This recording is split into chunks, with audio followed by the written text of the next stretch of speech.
जगतपुर गांव की, जहां के लोग सिर्फ एक दूसरे की देखा देखी करते थे। अगर गांव में कुछ भी खुशी या मातम मनाई जाती थी तो यहाँ के लोग एक दूसरे की नकल करते थे। इसी गांव में एक पंडित भीमराव रहते थे। वो सारे गांव वालों को बस यही सिखाते कि हमेशा एक दूसरे की ताका झाकी करने को, मतलब कि अगर एक आदमी कुछ कर रहा हो तो तुम्हें भी बिल्कुल वैसा ही करना है।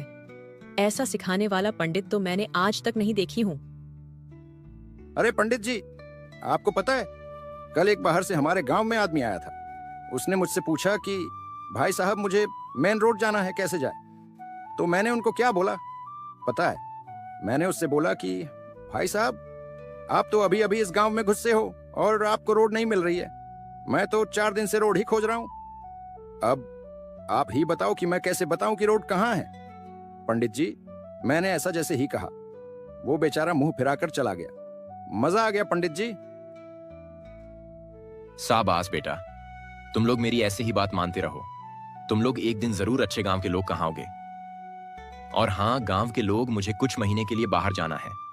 वो क्या है ना, एक मंदिर में बहुत बड़ी पूजा है, इसलिए मुझे सुबह निकलना होगा और वहां जाने में मुझे बहुत पैसे भी लगेंगे। इसलिए आप लोग इकट्ठा करके कल सुबह दे देना। ठीक है पंडित जी, आप चिंता मत कीजिए, हम लोग कल समय से पैसे आपको दे देंगे। चलो गांव वालों, पैसे का इंतजाम करो।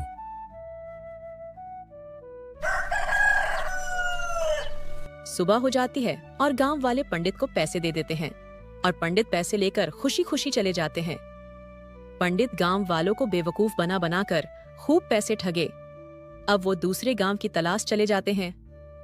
इधर गांव वाले को बिना पंडित के मन नहीं लग रही थी। अरे मोहन भाई, पंडित जी के बिना मन नहीं लग रही है। पता नहीं कब वो आएंगे और हम लोगों को सही रास्ता दिखाएंगे। अगर बहुत दिन हो जाएगी तो कहीं फिर से हम लोग गलत रास्ते पर ना आ जाए। ऐसे ही गांव के सभी लोग पंडित जी को मिस कर रहे थे, लेकिन शायद इनको पता नहीं था कि पंडित ढोंगी था। वो पैसे लूटने आया था और लूट कर चला भी गया। ऐसे ही बहुत दिन बीत जाते हैं और एक दिन इस गांव में एक मातम छा जाता है।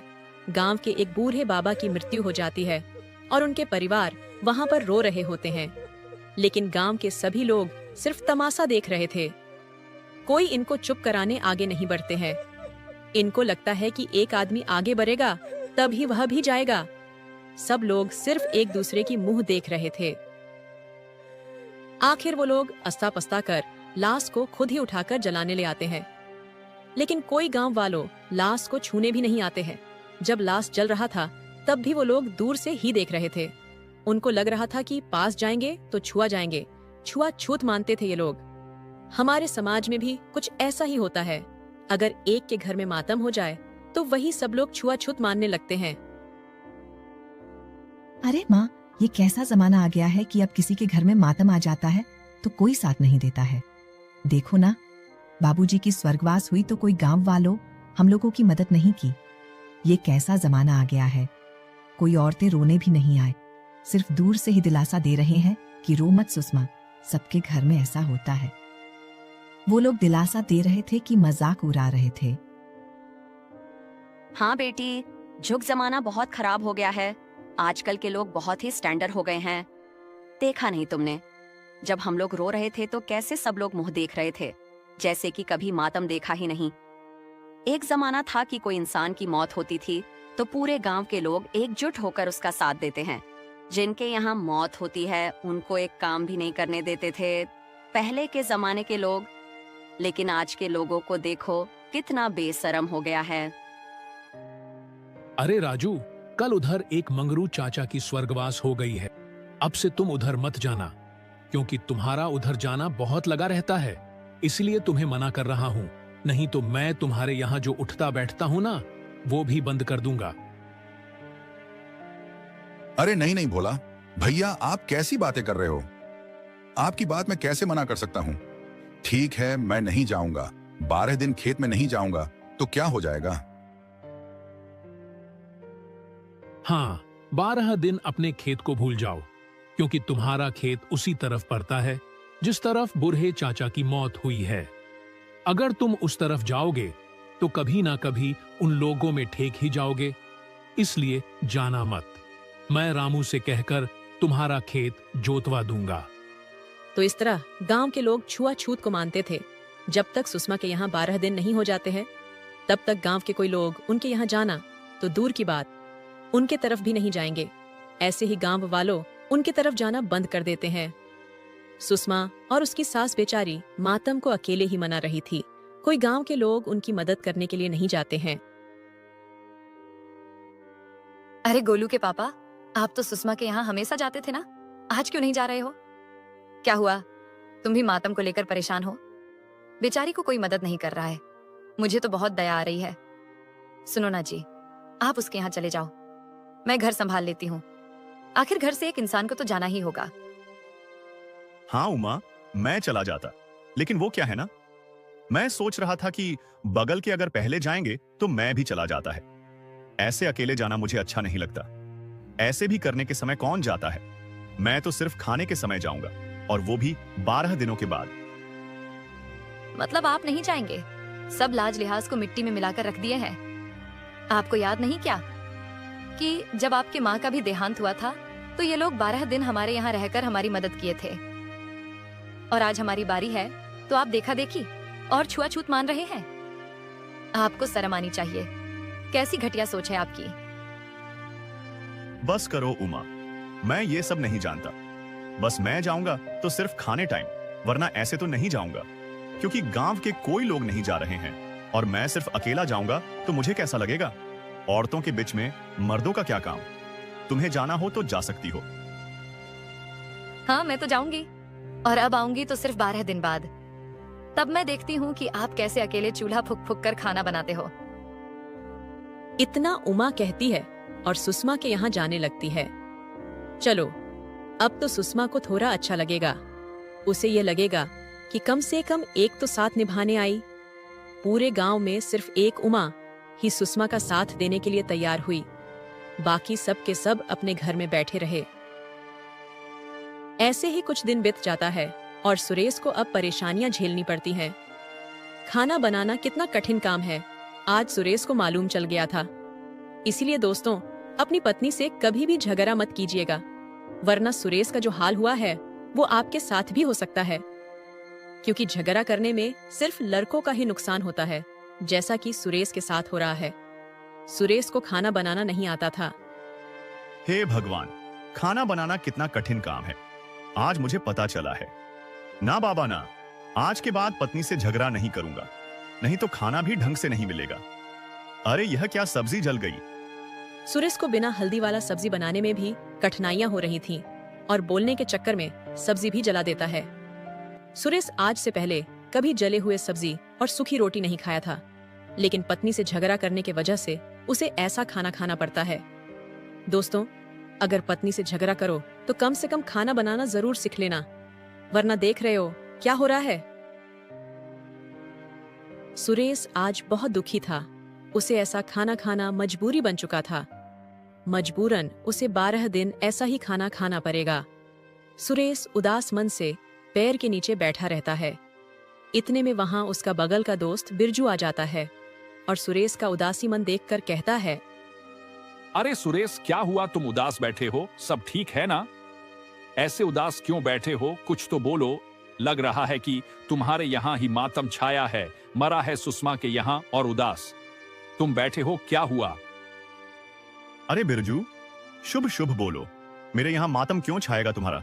दिमाग तो ठीक है। मैं एक ऐसे ही 2-3 दिन से परेशान हूं और तुम हो कि मजाक ही कर रहे हो।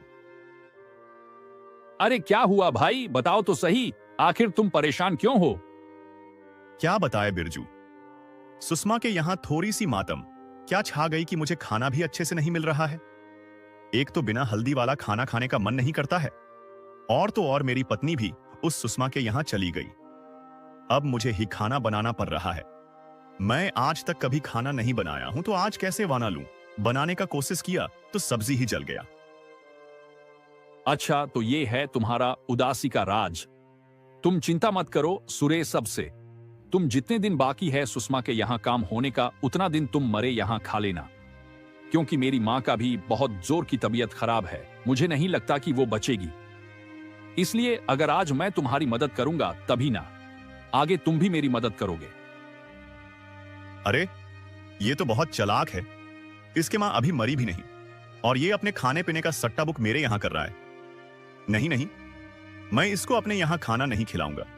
आधा दिन तो बीत गया है कुछ दिनों की और बात है। नहीं नहीं बिरजू, तुम कष्ट क्यों करोगे? मैं खाना बना लूंगा, आखिर कुछ दिनों की ही बात है ना। इतना कहकर सुरेश घर चला जाता है। बिरजू को भी समझ आ गया था कि यहाँ उसका दाल नहीं गलने वाला है। बिरजू भी अपने घर चला जाता है। अरे उमा बहन, तुम आ गई, देखो ना क्या हो गया। बाबूजी का तबीयत समझो, ठीक ही हो गया था, लेकिन पता नहीं ऐसा क्या हो गया कि उनकी मृत्यु हो गई।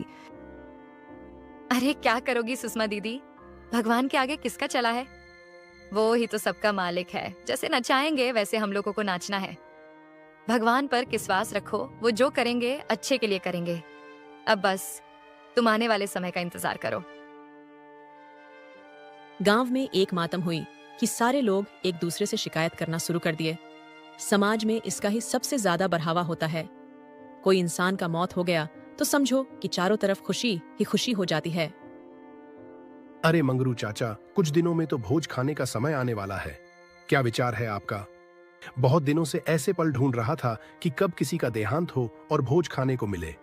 मैं तो 22 पूरी घींचूंगा, आप कितना घींचोगे? अरे राघव, क्या मुंह खोलवा रहे हो? मैं तो ज्यादा नहीं खा पाता हूँ। 7 से 8 पूरी में थक जाता हूँ।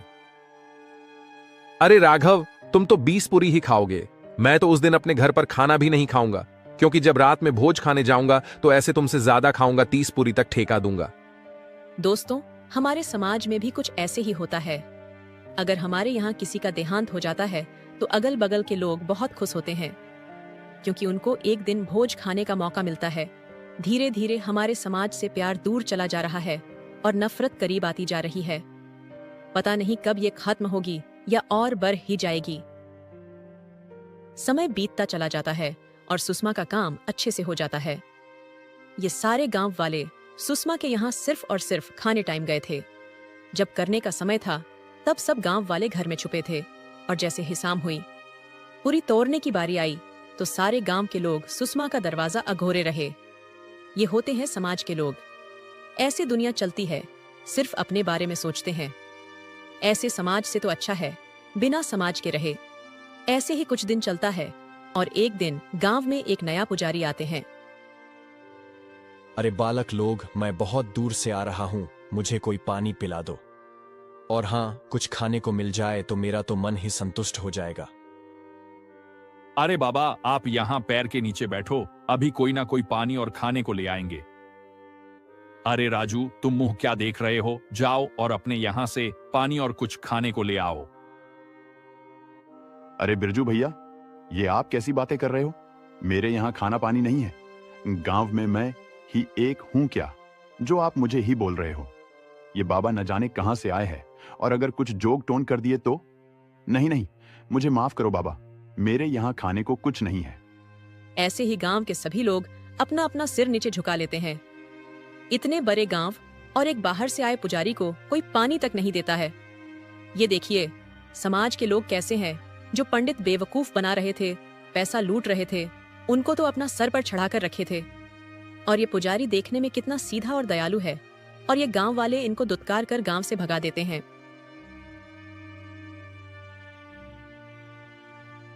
इस गांव का कल्याण होगा, तुम लोग मुझे बिना पानी और कुछ खिलाए दुत्कार कर भगा रहे हो। ये आप लोग अच्छा नहीं किया।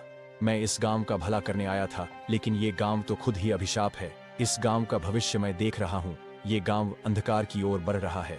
अगर ऐसे ही अपना अकर रखोगे तो ये गांव गांव नहीं रहेगा। जाओ, मैं श्राप दे रहा हूँ कि एक ना एक दिन आप लोगों मेरे पास आना ही होगा।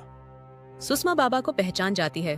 उसे यकीन हो जाता है कि ये बाबा हमारे गांव के बारे में बहुत कुछ जानते हैं। सुषमा बाबा का पीछा करने लगती है। जाते जाते बाबा एक गांव से बाहर पैर के नीचे बैठ जाते हैं। सुषमा नजदीक जाती है और बाबा से कहती है, बाबा जी, आप तो हमारे गांव का हाल जानते ही हैं। इस गांव में इंसान नहीं बल्कि जानवर रहते हैं। हाल में ही मेरे पिताजी का देहांत हुआ, लेकिन कोई गांव के लोग मेरी मदद नहीं की। और तो और सिर्फ भोज खाने पहुंच गए, लेकिन जब काम करने की बारी आई तो सबको छुआछूत दिखने लगी। मुझे सब पता है बेटी, मैं ऐसे ही पंडित नहीं बन गया। इन लोगों का विनाश मैं देख रहा हूं। ज्यादा दिन ये गांव नहीं चलेगा। दिन पर दिन ये लोग एक दूसरे के ही दुश्मन बन जाएंगे और एक दिन ऐसा होगा कि इस गांव कोई नहीं बचेगा। नहीं नहीं बाबा, आप ऐसा तो मत बोलिए। मैं इन लोगों की तरह नहीं हूँ कि सिर्फ अपने बारे में सोचूं। मैं आपको सम्मान दूंगी। आप कैसे भी करके मेरे गांव को बचा लीजिए। मैं गांव को बर्बाद होते नहीं देख सकती। ठीक है बेटी, तुम्हारी नेक दिल और अच्छाई देखकर मुझे बहुत अच्छा लगा। गांव वालों को आंख खोलने के लिए मुझे कोई चमत्कार करना होगा, तभी वो लोग मेरी बात मानेंगे और सही रास्ते पर आएंगे। इसके लिए तुम्हें एक काम करना होगा।